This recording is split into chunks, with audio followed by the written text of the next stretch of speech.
श्री आदित्य कवचम्। ओम अस्य श्रीमदादित्य कवच स्तोत्र महामंत्रस्य याज्ञवल्क्यो महर्षिः अनुष्टुप् जगदीच्छन्दसि घृणीरेति बीजं सूर्य इति शक्तिः आदित्य इति कीलकं श्री सूर्य नारायण प्रीत्यर्थे जपे विनियोगः। उदयाचलमागत्य वेदरूपमनामयं तुष्टावपरया भक्त्या वालखिल्यादिभिर्व्रतं देवासुरे सदा वन्द्यं ग्रहेश्च परिवेष्टितं ध्यायन् स्तुवन् पठन्नाम यः सूर्यकवचं सदा घृणिः पातु शिरोदेशं सूर्यः फालं च पातु मे आदित्यो लोचने पातु श्रुते पातु प्रभाकरः घ्राणं पातु सदा भानुः अर्कः पातु मुखं तथा जिह्वां पातु जगन्नाथः कंठं पातु विभावसुः स्कन्धौ ग्रहपतिः पातु भुजौ पातु प्रभाकरः अहस्करः पातु हस्तौ हृदयं पातु भानुमां मध्यं च पातु सप्ताशु नाभिं पातु नभोमणिः द्वादशात्मा कटिं पातु सविता पातु सृक्किणी ओरो पातु सुरश्रेष्ठो जानुनी पातु भास्करः जंघे पातु च मार्ताण्डो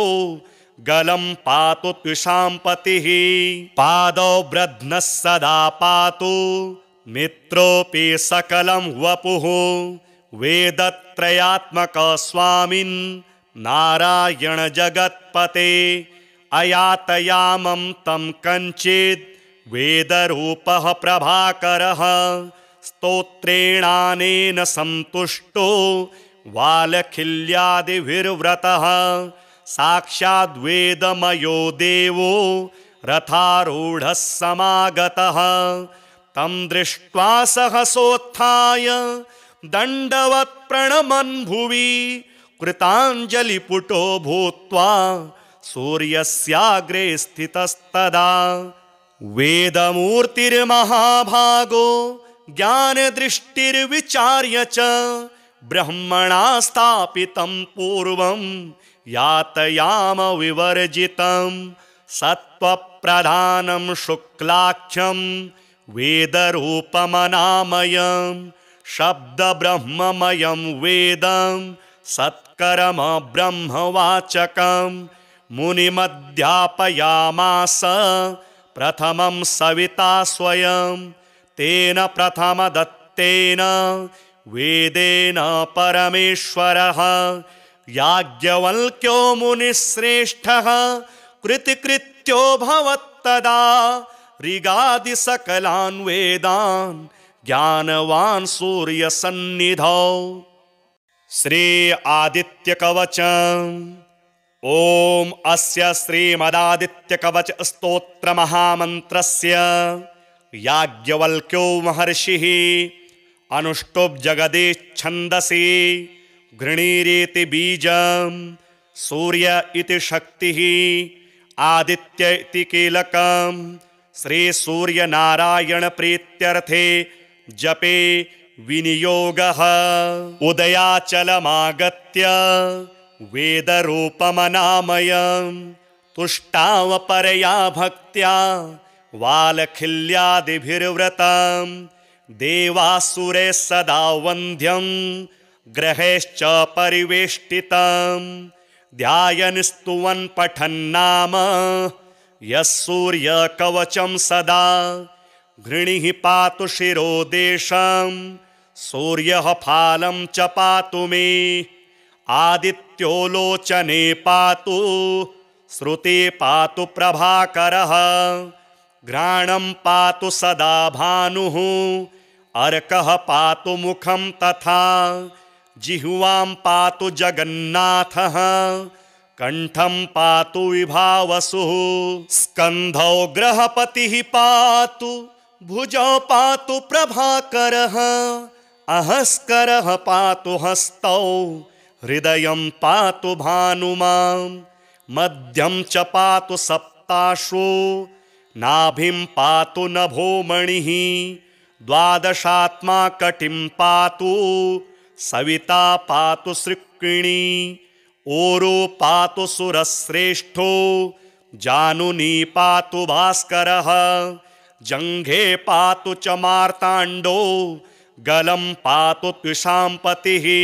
पादौ ब्रध्नः सदा पातु मित्रोऽपि सकलं वपुः वेदत्रयात्मक स्वामिन् नारायण जगत्पते अयातयामं तं कञ्चित् वेदरूपः प्रभाकरः स्तोत्रेणानेन सन्तुष्टो वालखिल्यादिभिर्व्रतः साक्षाद्वेदमयो देवो रथारूढः समागतः तं दृष्ट्वा सहसोत्थाय दण्डवत् प्रणमन् भुवि कृताञ्जलिपुटो भूत्वा सूर्यस्याग्रे स्थितस्तदा वेदमूर्तिर्महाभागो ज्ञानदृष्टिर्विचार्य च ब्रह्मणा स्थापितं पूर्वं यातयाम विवर्जितं सत्त्वप्रधानं शुक्लाख्यं वेदरूपमनामयं शब्दब्रह्ममयं वेदं सत्कर्म ब्रह्मवाचकं मुनिमध्यापयामास प्रथमं सविता स्वयं तेन प्रथमदत्तेन वेदेन परमेश्वरः याज्ञवल्क्यो मुनिश्रेष्ठः कृतिकृत्यो भवत्तदा ऋगादि सकलान् वेदान् ज्ञानवान् सूर्यसन्निधौ श्री आदित्य कवचम् ओम अस्य श्रीमदादित्य कवच स्तोत्र महामन्त्रस्य याज्ञवल्क्यो महर्षिः अनुष्टुप् जगदीच्छन्दसि घृणीरेति बीजं सूर्य इति शक्तिः आदित्य इति कीलकं श्री सूर्य नारायण प्रीत्यर्थे जपे विनियोगः उदयाचलमागत्य वेदरूपमनामयं तुष्टावपरया भक्त्या वालखिल्यादिभिर्व्रतं देवासुरे सदा वन्द्यं ग्रहैश्च परिवेष्टितं ध्यायन् स्तुवन् पठन्नाम यः सूर्यकवचं सदा घृणिः पातु शिरोदेशं सूर्यः फालं च पातु मे आदित्यो लोचने पातु श्रुते पातु प्रभाकरः घ्राणं पातु सदा भानुः अर्कः पातु मुखं तथा जिह्वां पातु जगन्नाथः कंठं पातु विभावसुः स्कन्धौ ग्रहपतिः पातु भुजौ पातु प्रभाकरः अहस्करः पातु हस्तौ हृदयं पातु भानुमां मध्यं च पातु सप्ताश्वो नाभिं पातु नभोमणिः द्वादशात्मा कटिं पातु सविता पातु सृक्किणी ओरो पातु सुरश्रेष्ठो जानुनी पातु भास्करः जङ्घे पातु च मार्ताण्डो गलं पातु त्विषाम्पतिः पादौ ब्रध्नः सदा पातु मित्रोऽपि सकलं वपुः वेदत्रयात्मक स्वामिन् नारायण जगत्पते अयातयामं तं कञ्चित् वेदरूपः प्रभाकरः स्तोत्रेणानेन सन्तुष्टो वालखिल्यादिभिर्व्रतः साक्षाद्वेदमयो देवो रथारूढः समागतः तं दृष्ट्वा सहसोत्थाय दण्डवत् प्रणमन् भुवि कृताञ्जलिपुटो भूत्वा सूर्यस्याग्रे स्थितस्तदा। वेदमूर्तिर्महाभागो ज्ञानदृष्टिर्विचार्य च ब्रह्मणा स्थापितं पूर्वं यातयाम विवर्जितं। सत्त्वप्रधानं शुक्लाख्यं वेदरूपमनामयं शब्दब्रह्ममयं वेदं सत्कर्म ब्रह्मवाचकं मुनिमध्यापयामास प्रथमं सविता स्वयं। तेन प्रथमदत्तेन वेदेन परमेश्वरः याज्ञवल्क्यो मुनिश्रेष्ठः कृतिकृत्यो भवत्तदा। ऋगादि सकलान् वेदान् ज्ञानवान् सूर्यसन्निधौ। श्री आदित्यकवचम्। ओम अस्य श्रीमदादित्यकवच स्तोत्र महामन्त्रस्य याज्ञवल्क्यो महर्षिः अनुष्टुप् जगदीच्छन्दसि घृणीरेति बीजं सूर्य इति शक्तिः आदित्य इति कीलकं श्री सूर्य नारायण प्रीत्यर्थे जपे विनियोगः। उदयाचलमागत्य वेदरूपमनामयं तुष्टावपरया भक्त्या वालखिल्यादिभिर्व्रतं देवासुरे सदा वन्द्यं ग्रहेश्च परिवेष्टितं ध्यायन् स्तुवन् पठन्नाम यः सूर्यकवचं सदा। घृणिः पातु शिरोदेशं सूर्यः फालं च पातु मे आदित्यो लोचने पातु श्रुते पातु प्रभाकरः घ्राणं पातु सदा भानुः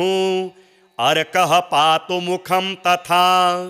जिह्वां पातु जगन्नाथः कंठं पातु विभावसुः स्कन्धौ ग्रहपतिः पातु भुजौ पातु प्रभाकरः अहस्करः पातु हस्तौ हृदयं पातु भानुमां मध्यं च पातु सप्ताश्वो नाभिं पातु नभोमणिः द्वादशात्मा कटिं पातु सविता पातु सृक्किणी ओरो पातु सुरश्रेष्ठो जानुनी पातु भास्करः जङ्घे पातु च मार्ताण्डो गलं पातु त्विषाम्पतिः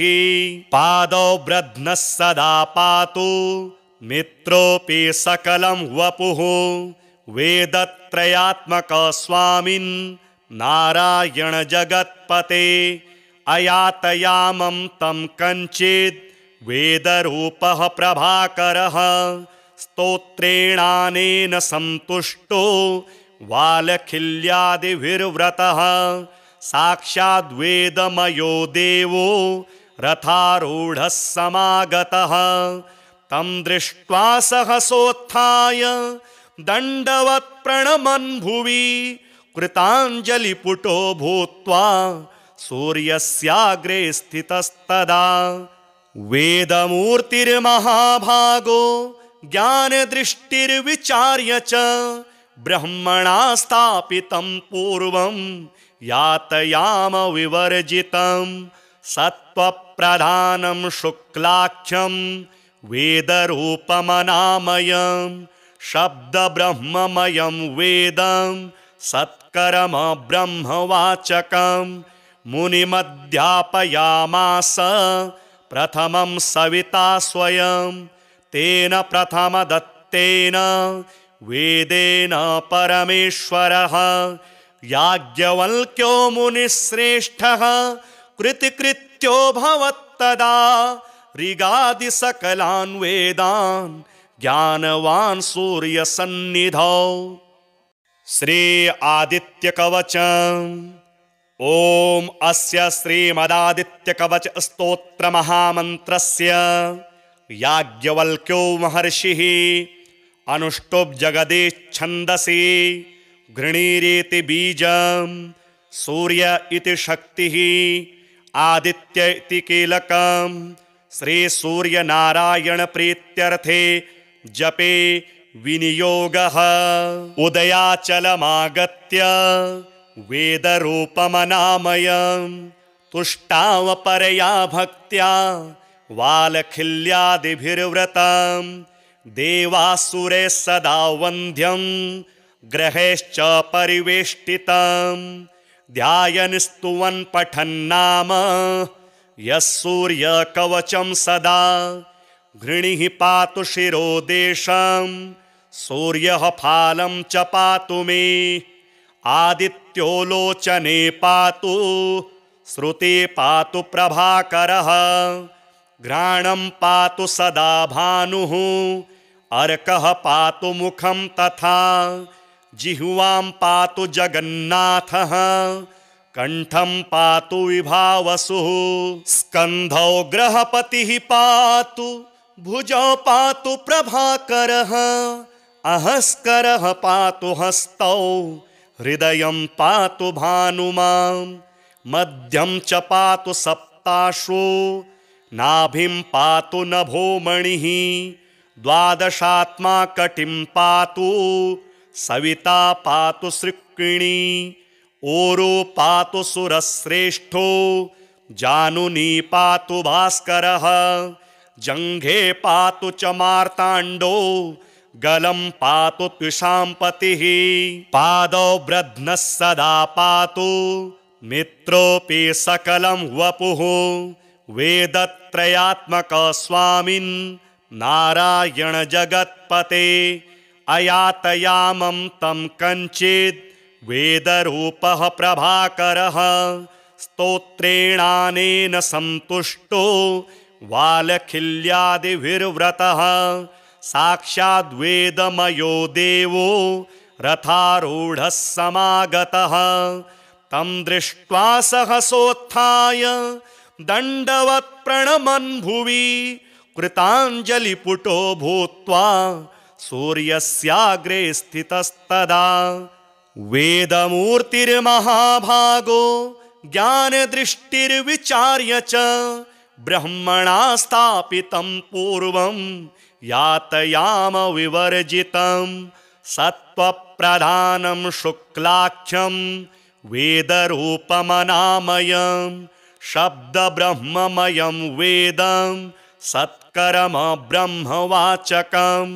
मुनिमध्यापयामास प्रथमं सविता स्वयं तेन प्रथमदत्तेन वेदेन परमेश्वरः याज्ञवल्क्यो मुनिश्रेष्ठः कृतिकृत्यो भवत्तदा ऋगादि सकलान् वेदान् ज्ञानवान् सूर्यसन्निधौ। श्री आदित्य कवचम्। ओम अस्य श्रीमदादित्य कवच स्तोत्र महामन्त्रस्य याज्ञवल्क्यो महर्षिः अनुष्टुप् जगदे छन्दसि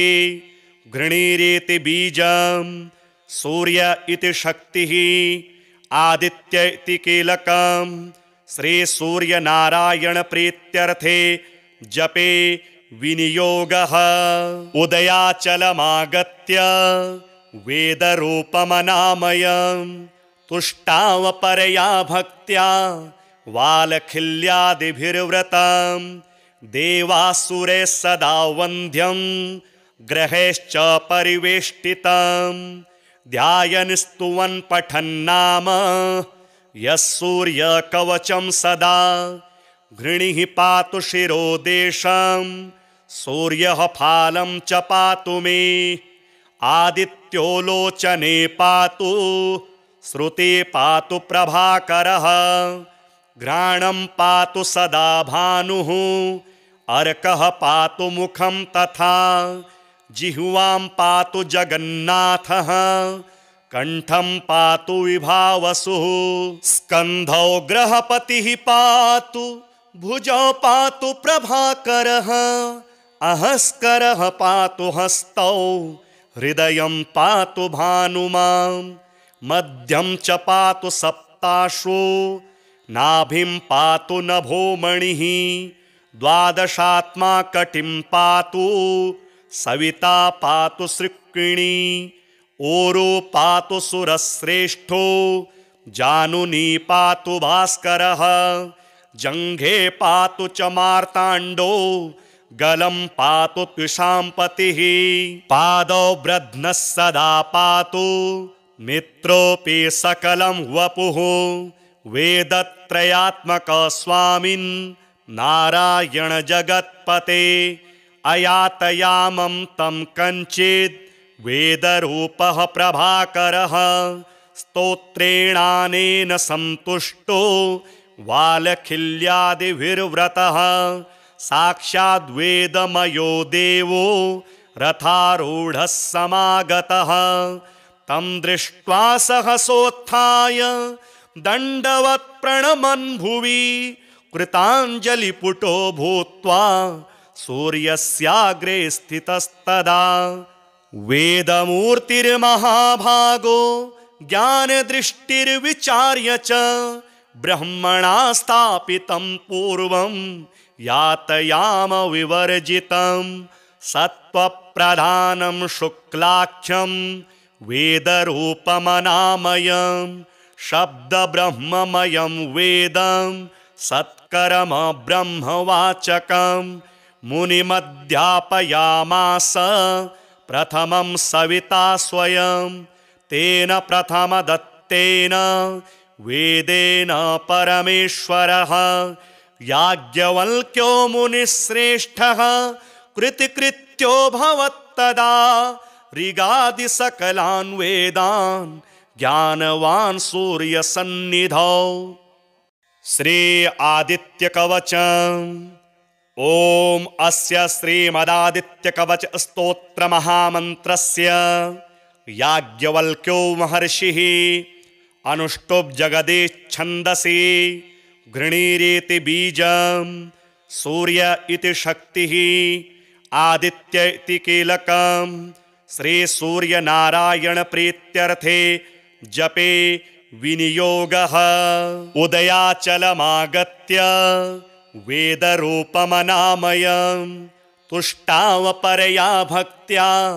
वालखिल्यादिभिर्व्रतं देवासुरे सदा वन्द्यं